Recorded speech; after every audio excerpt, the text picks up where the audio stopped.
Syaril, orang yang sama yang semalam di Parlimen cakap bahawa kita nak ada reformasi institusi, memisahkan tugas Peguam Negara, Attorney General dan juga Pendakwa Raya, Public Prosecutor.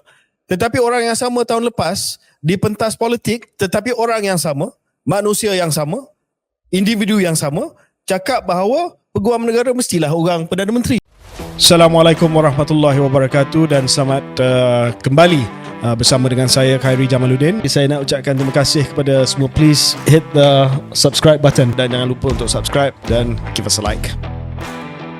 Satu lagi perkara di Parlimen Syaril yang berlaku semalam itu 18 hari bulan September adalah jawapan penggulungan daripada Menteri di Jabatan Perdana Menteri, Menteri Undang-Undang dan Reformasi Institusi, Datuk Seri Azalina Osman Said, yang telah pun menjadi satu serangan terhadap PN masa dia nak jawab isu DNA ni.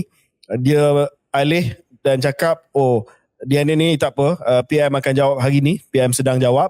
Dan dia kata dia nak cakap pasal reformasi institusi, dan dia cakaplah perancangan kerajaan yang sedia ada, kerajaan perpaduan ni, untuk memisahkan tugasan ataupun untuk dijadikan Peguam Negara lain daripada Public Prosecutor ataupun Director of Public Prosecution yang berlaku di United Kingdom, supaya tidak memusatkan kuasa kepada satu orang.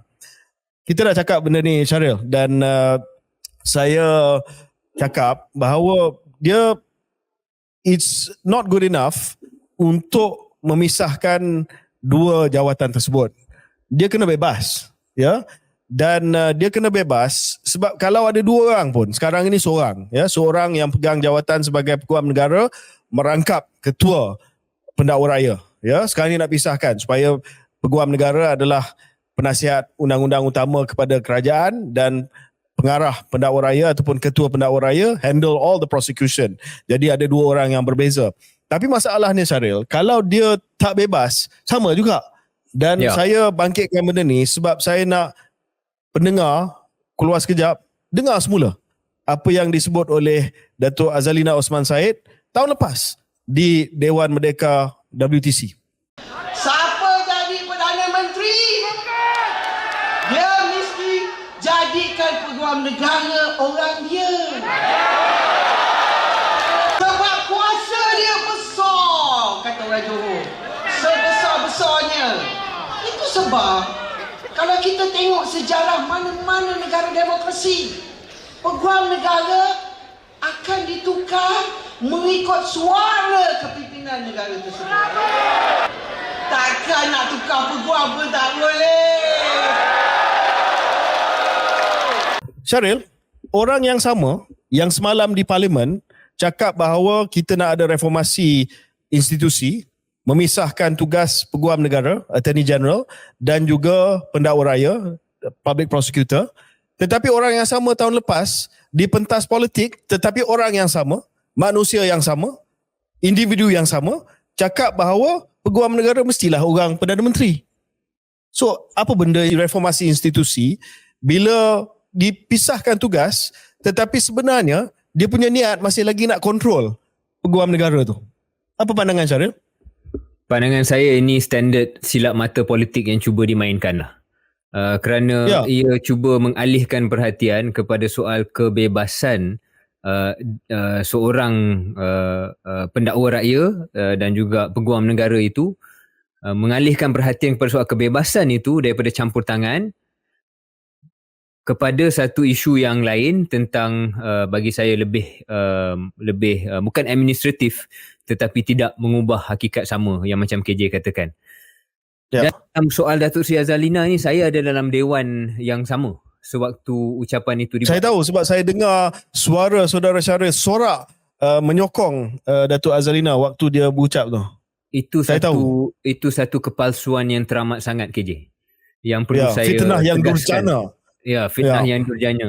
Kerana saya memang ingat saat itu apabila ucapan itu dibuat dan Dewan Merdeka bersorak, itu antara saat saya rasa paling tak selesa lah dalam keadaan. Dan memang tahun-tahun saya berada dalam kepimpinan UMNO tu banyak perkara yang saya tak berapa selesa, tapi yang itu antara yang paling saya tak selesa lah, because memang nampak sangat bukan hanya mengaibkan Perdana Menteri daripada parti sendiri, which was what happened, mengaibkan Datuk Seri Ismail Sabri dengan menyerang beliau begitu rupa, tetapi lebih penting daripada itu ialah saya melihat seorang yang watak yang dikatakan antara reformis dalam UMNO, yang sebelum itu saya ingat reformis dalam UMNO, KJ kenal Datuk Seri Zalinan lebih lama daripada saya mungkin masih lagi wide eyed at that time. Saya ingat mungkin dia antara reformis lah yang boleh kita contohi.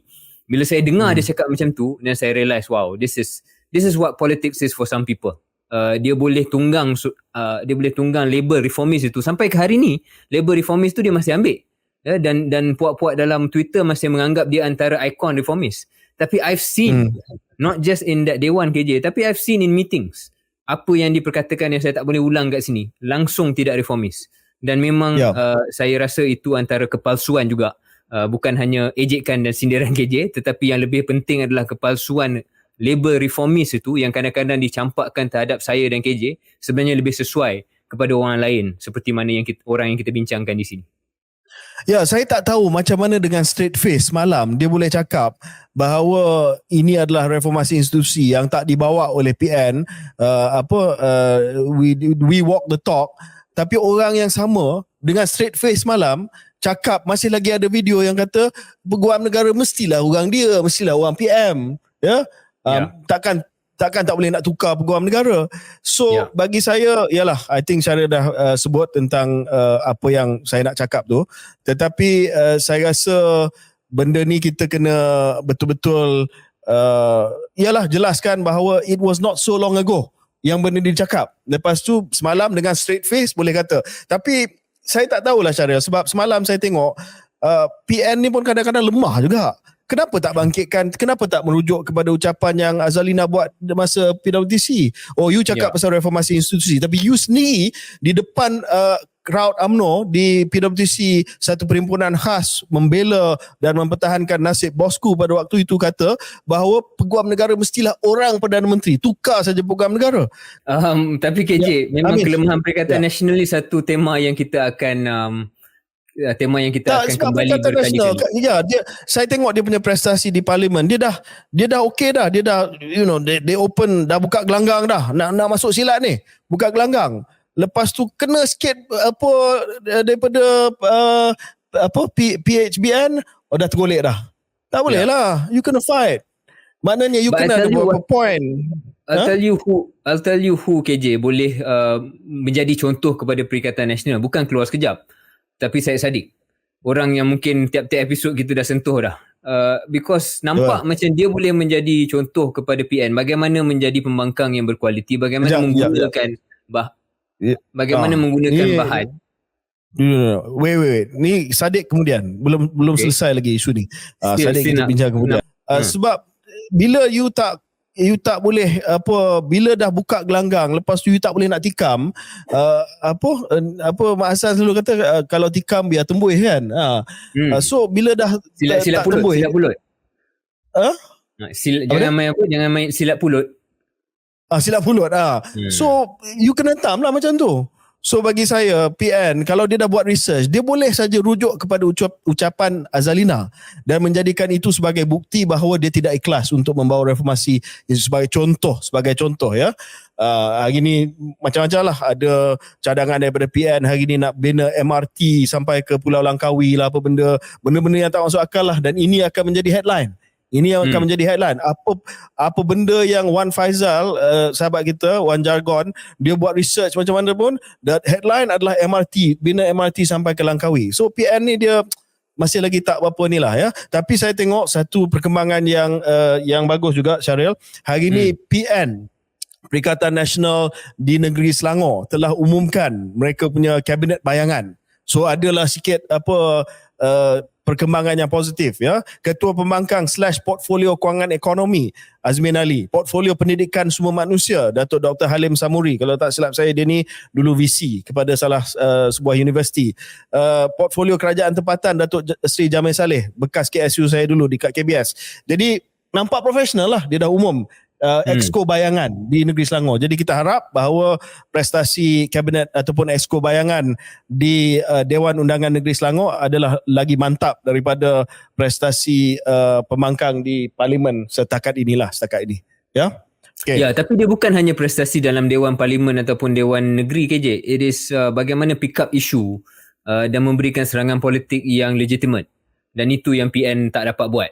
Dan itu yang kita nak cakap tentang orang yang nampak boleh buat lebih baik daripada Perikatan Nasional setakat ini. KJ, you want to bring that in? Tak, saya just nak check. Memang betul lah.